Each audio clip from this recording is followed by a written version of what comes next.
Hello. I'll do the next video straight after the last video. Sometimes it's couldn't get all my message across, although it's a long video. So I'm going to do the second video, and then I will be doing the other videos next week. The mindset that you have, the fact that you want to start a business, whether that's a full-time business that you would just want to leap into. Like I said, you could be someone who's looking for a career change. You could be recently made redundant, unfortunately. I've been made redundant in the past, and it is quite painful. And you've thought that instead of um, looking for swap your time for money, working for a boss, you decide to become your own boss, and become self-employed and start your own business and be in charge of your own destiny. The other thing you could be is you could be working in a job that maybe not suiting your skills, or so you're not achieving your full potential. When you start a business, it is not just a mindset change; it's an entire lifestyle change. You will have to sacrifice time and maybe invest money initially in the first few years of your business. Anyone who told you that you can just, afraid's not being honest with you. You will have to sacrifice maybe your social life. If you have a family, and you're working full time, you would have to agree with them that if you're building a business and you're going after your dream, especially that if you want to build another income stream, then it may be worthwhile saying them that there'll be times when you are working full time on your job and then part time on your business. But at the end of the day, you have a choice, because if, say, for some reason, your business then overtakes earnings, you can then go into that full time and you can involve your family into that business as well. I talked a lot about what an entrepreneur is, and basically, an entrepreneur comes from the French word, like I said, to undertake. So it basically means that, for example, and you assess the risk and you undertake and take the profits in that market. So, for instance, simple example was, if you're a market stall trader and you're buying fruit and vegetables, to say that you're buying, I don't know, 1,000 bananas, okay, and obviously you're buying as a trade person, and then you want to sell them. So they basically, you want to at least get a good profit margin. So maybe sell them for 3 times more than what you paid for. And this is how all businesses work. They work on the fact that there's a margin, a profit margin, as you call it. Profit, like I said before, is the reward for risk, because you are taking a risk. Entrepreneurs, they take risks. They don't gamble. They take calculated risks. They always find the upside is, but also what the downside is. If you see, let's take an example, Sir Richard Branson. He's one of the most famous entrepreneurs, not just in the UK, but globally. When he went into, he started off as a student record label, built that into a massive business. Then he went into opening retail outlets, and then he had a chance to go into the airline industry. And he went into the airline industry, and Virgin Atlantic is now a very successful airline. Along with that, he went into the trains, so as his Virgin Trains. I mean, he owns a lot of companies, and he has an agreement with them to use his brand, which is trusted. But he doesn't do all the work himself. He doesn't fly the planes. He doesn't drive the trains. He's very much the opportunist, for want of a better word, of finding markets where customers are not being treated well, and he'd go in and he'd disrupt it. Lately, we've had a lot of disruption. Airbnb have come, bed and breakfast in the hotel market, so that anyone can literally be a hotelier. We've also had Uber that come in and changed the market for um, uh, vehicle transportation. They've had a lot of negative feedback, I'll bet, but they made it easier for it to become more competitive. And now with Just Eat and Deliveroo, they've gone in, they found a gap in the market, and they went into it, and they provided a service that's just grown and grown and grown, and now it's gone globally. On the last YouTube video, I talked about products because the good thing about products is that you can have as many products as you want, and you don't have to be there in order to, you know, compared to a service, you don't have to be there, because if you're providing a service as a business, you will be still technically swapping your time. However, you'll be doing it for yourself rather than for an employee or for another boss. You will actually effectively become the boss. Now, the easiest way I would think of is if you've got a specific skill set, or if you in your corporate career, you can then specialize in that niche. For instance, say you've been a salesperson or a sales manager, and you went up the career ladder, became a sales director. You could now teach or go into businesses as a consultant and go in and improve their sales and their marketing. Because at the end of the day, businesses, what they're looking at is how to save money and how to make money. And if you can find a way of adding value to that, then obviously you will have a very successful consultancy. Another one I would say is you could help new entrepreneurs set up their businesses, and you could either have it as a monthly retainer, or if they allow, you could have an equity stake in the actual business so it becomes successful. Worth be very valuable if the entrepreneur eventually decides to sell the business.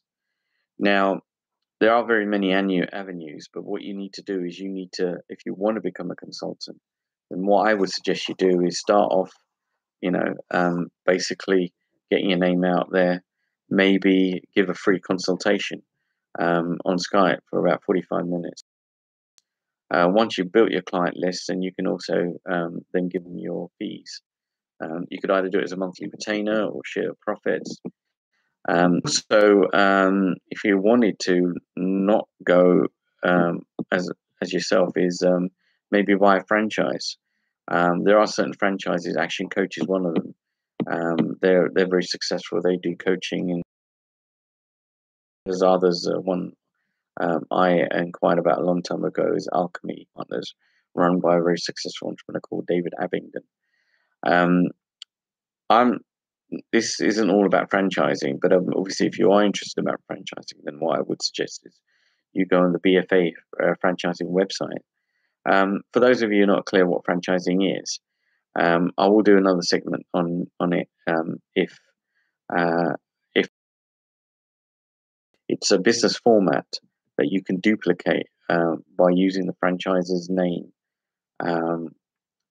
and his resources, he or she's resources, to set up on business on your own, but you're not by yourself because you've already bought in. An example would be McDonald's.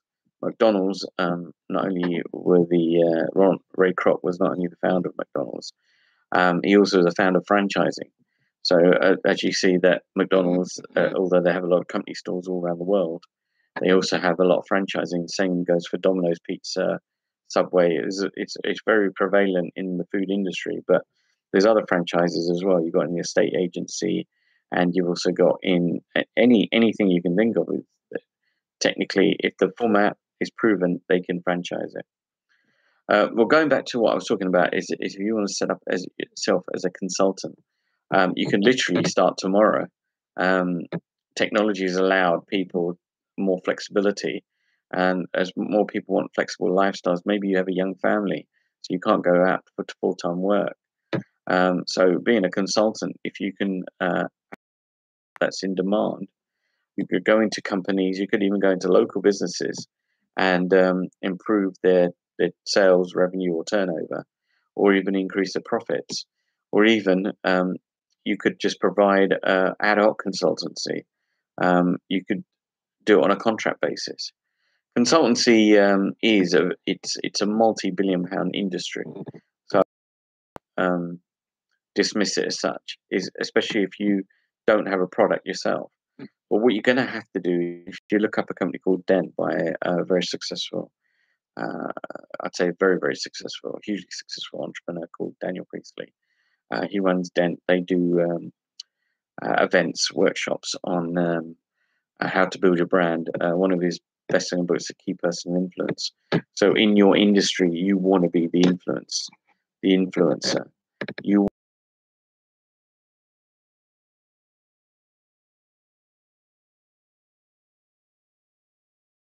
You get your name out there. I mean, another way to distinguish yourself as a consultant is start a podcast or even YouTube video like I've done.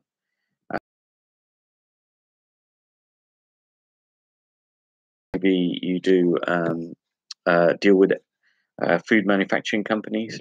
If you start building that up and develop your website, once you get your brand out there, it will be easier for you to get clients. Once you get, then you can build upon that. I would also suggest that if you are wanting to become a consultant, it may be a good idea to have a podcast, a blog, write your book, because when you write a book, it distinguishes yourself from the other consultants that are out there. It's all to do with marketing and branding. Very important. Your brand is, as Jeff Bezos of Amazon is quoted saying, is what people talk about you when you're not in the room. So you want your brand a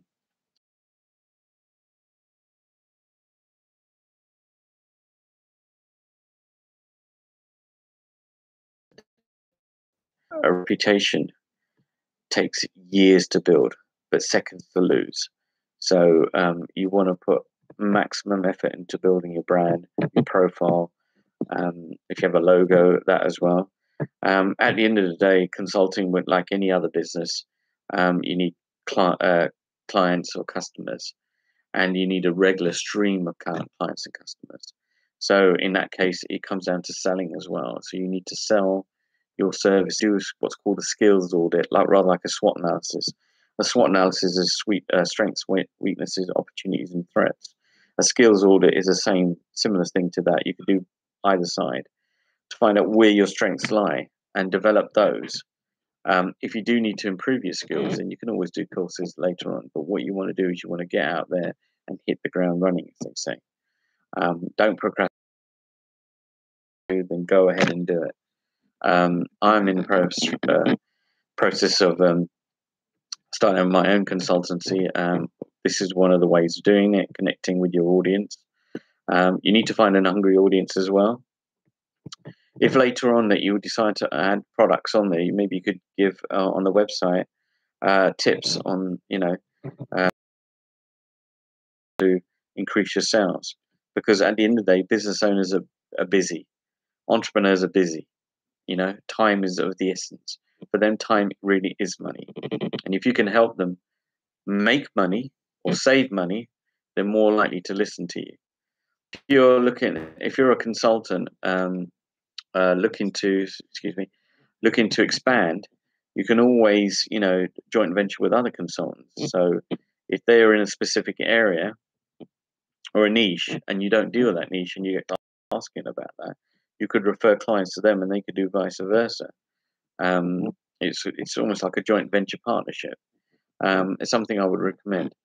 If you find you're struggling to start your consultancy, you're not sure what area that you want to go into, you can get, like I said, loads of books on Amazon on how to set up as a consultant, independent consultant.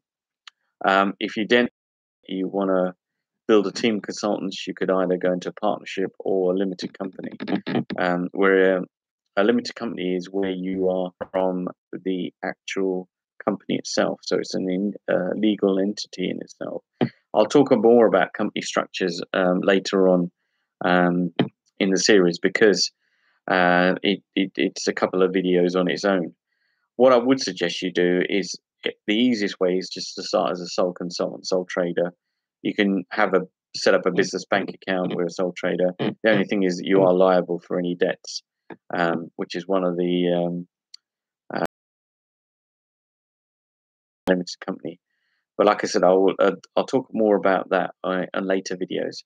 What I would say is that if you are looking to do either a product or a service, if you can combine both of them, you've added another income stream to you. And then maybe on you can go into other areas as well. You could probably go into property and maybe start your own estate and lettings agency, or you could go into recruitment. It really does depend on what the customer, your client, is looking for. Not all one size fits all. Like I said, earlier in this video, you need to find something that you're passionate about, because starting a business is one of the hardest things to do, but it's also one of the most rewarding. The other thing I would suggest is you find something where you can match your skill set. You can make a success in an industry that you've never done it. Countless other people have done it. It may take a bit more time because you're learning. Because obviously, as an entrepreneur, you are opportunistic is the word I'm looking for. You're always looking for opportunity. And the other thing that you want to do is, if you are starting your business, whether it be a product or a service, is responsibility. You cannot be a successful business owner or entrepreneur by blaming everyone under the sun. That includes the government, HMRC, and your friends, your family. You have to take responsibility, because if you take responsibility, you can then change the situation. Entrepreneurs, they're solution finders, they're problem solvers. That's what they look for. In fact, they search for problems so they can look for solutions with them. And with those solutions, the customers and clients pay them. When you're looking to start a business or looking for an idea, ask yourself, where's the pain? Is this hungry audience big enough for me to go into the market? I'll come up with some business ideas later on in the series, but like one business idea might be good for someone, it might be terrible for someone else. It depends on your skill sets. I don't know you. All I know is that you want to find a business that you have got some interest in. You also want to, and if you're passionate, even better. The other thing is you want to be passionate about building customers or clients, keeping them long term, and also passionate about making profits. Because if you're making losses, eventually you want to break even and then go into profits, which means then you can go into other businesses. A lot of entrepreneurs, they also look for exit strategy. An exit strategy is when you want to sell the business, because the value is actually in the business. You built an asset, and an asset. Some can take a couple of years, maybe 3 years, some 5 years, some 10 years, some 20 years. Some entrepreneurs are so happy building those businesses that they don't want to sell, which is fair enough. But it's always good to have an end game. As Stephen R. Covey, the late great author of 7 Habits of Highly Effective People,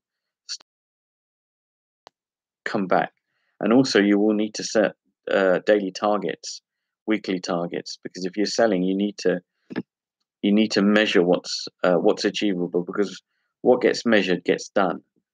If you can see it there, 1 month you might be doing brilliantly, in the next month something will happen, or maybe you're not selling as much as you thought you were. So I would also highly recommend you get an Office package. You can either get Microsoft Office, which you've got Word, Excel, or you can get other ones similar, I think Google Docs as well. And you want a spreadsheet, because what you want to do is you want to have a business plan. And I'll talk more about business plans in the next couple of videos. It is important because it's a roadmap, a guide for where you want your business to go. Now, if you are going to get funding from a bank or a lender, then they will have in plan. Now, a lot of the business plans are based on estimates, especially if you're business, because you don't have a track record. But once you've been in business a year or 2 or 3 years, you've got a track record, then you can sort of like assess where the business is. The other reason a business plan is good is because it keeps you on track as well and holds you accountable. But it's not set in stone. You can change it as you want. Some entrepreneurs have had one business plan, and because the businesses generate the profits and revenue that they're looking for, they've never had to edit the business plan. But a business plan is like a living document, similar to like when you set your goals and targets, you can change them. Like I said, this was another impromptu video I thought I'd do straight after the one I've just done, because I feel that this is one of my favorite topics. I'm passionate about it. I'm really obsessed about it, actually, because I find it fascinating that someone can take a product or service and create it out of thin air. Everything that you see around you, the tables and chairs, the TV, the internet, cars, that was created by someone's mind. That was created by an entrepreneur. And as most ideas are not new, there are twists on current ideas. But that's not to say that unique ideas don't come in. But you don't really need an earth-shattering idea. You just need to keep your eyes open. And like I said, if you are interested in setting up your business, have a notepad with you. Get a notepad and get some record cards. My goals on, so I can see them as well. But I also have got a journal, and I've filled up my notepad, so I'm looking to get another notepad. And keep it by your bedside table. You never know when ideas will come. That could be the idea that launches your business, and maybe even makes your fortune. So on that, I want to leave you with it. I want you to, start your business. Don't keep it off any longer. Go out there, start it. You can build it and perfect it as you go. And if you wait until the perfect circumstances, you'll never start. And entrepreneurs are impatient people. They start businesses after businesses. Even when they're sold, they go out and do businesses again because they love it. They're passionate about it. I've met entrepreneurs that they've sold out. They get bored. They come back and they start other businesses, and they're more successful than before because they've got systems and processes in place. A book I would recommend is The E-Myth by Michael Gerber. But like I said, if you do want a recommended reading list, raj024malhotra@gmail.com. That's raj024malhotra@gmail.com. If you want a free 45-minute consultation on Skype, then get in contact with me. You can email me or connect with me on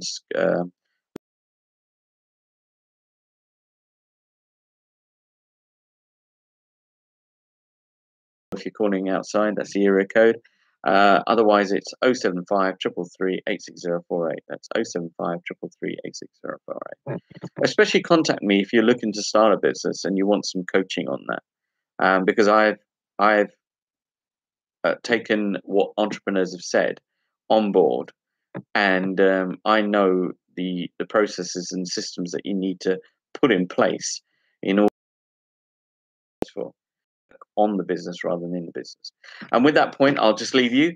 I wish you all the best luck if you are starting a business. Like I said, if you do want to get in contact with me, just email me at raj024malhotra@gmail.com.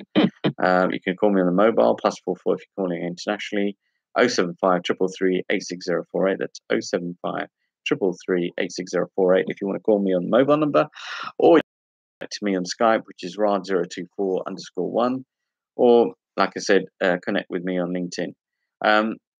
Like I said, if you want a recommended reading list, there's no charge for that. There's no charge for the 45-minute Skype call, but if you do want to take my coaching services, then we can come to an arrangement. I'm looking to help new businesses. That's what I specialize in. But if you're an established business and you are still looking to increase your profits, and get in touch. If I can't help you, but I know people who can. And like I said, with that note, I'll leave you to it. Good luck with your venture, and I'll see you again soon. Take care. Bye-bye.